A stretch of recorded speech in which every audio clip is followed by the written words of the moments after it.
বরবটি দিয়ে আলু ভাজি অনেকেই খেয়েছেন, কিন্তু এইভাবে খাননি এতটুকু বলতে পারি। আর যদি খেয়ে থাকেন তাহলে তো খুবই ভালো, আর যদি না খেয়ে থাকেন তাহলে আজকের রেসিপিটি আপনার জন্য। তো আমি বরবটিগুলো যেভাবে কেটে নিয়েছি সেভাবে আপনারা কেটে নেবেন, এবং সরিষার তেল বা সয়াবিন তেল আপনি যেটা খান সেটা ব্যবহার করবেন। এখানে আমি আস্ত জিরা দিয়ে দিচ্ছি। তেল গরম হতে হতে জিরাটাও গরম হয়ে যাবে, শেষে আমি কালো জিরা দিয়েছি।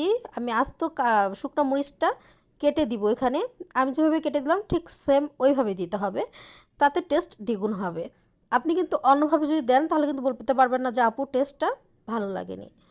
তো আমি এভাবে মরিচটা কেটে সব দিচ্ছি। তো আসসালামু আলাইকুম, আমি সানিয়া আফরিন, টাঙ্গাইলের বউ এবং মেয়ে, আপনাদের সাথে আছি নরসিংদী থেকে। তো এখন আমি যেহেতু বর্তমানে নরসিংদী, এবং রান্নাটা আমি নরসিংদীতে করছি আমার বাবার বাসায়, তো যদি ভালো লাগে তাহলে কিন্তু শেয়ার করে দিবেন।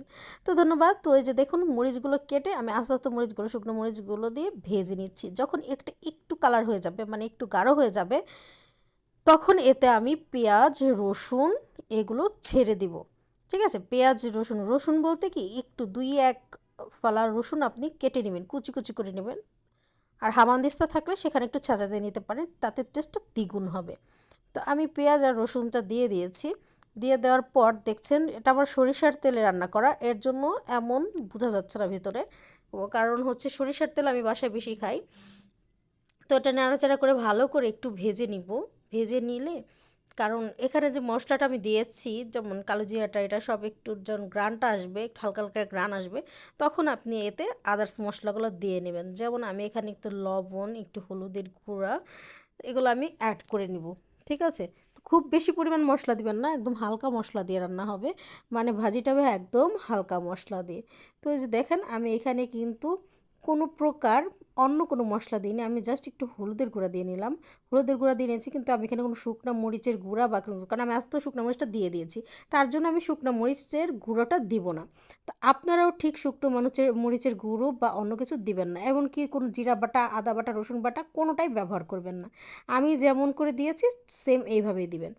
তো এতে কিন্তু এই ভাজিটা এত টেস্টি হবে, একবার খেলে বুঝতে পারবেন। এটা কিন্তু আপনি চাইলে পোলাওর সাথেও খেতে পারেন, এবং সেই সাথে যদি আপনি পোলাওর সাথে না খান রুটি দিয়ে খেতে পারেন, খুবই ভালো লাগবে, এবং সাদা ভাতের সাথেও ভালো লাগবে, গরম গরম ভাতের সাথেও সেটা বেস্ট হবে। তবে অনেকেই মনে করেন যে পোলাওর সাথে খাওয়া যাবে না, কিন্তু আসলেই পোলাওর সাথে খাওয়া যাবে, আপনি চাইলেই খেতে পারবেন, খুব টেস্টি লাগবে। তো এই যে আমি একটু ঢাকনা দিয়ে ঢেকে দিচ্ছি, ঢাকনা দিয়ে ঢেকে দেওয়ার ফলে এটা একটু ভালোভাবে সেদ্ধ হবে।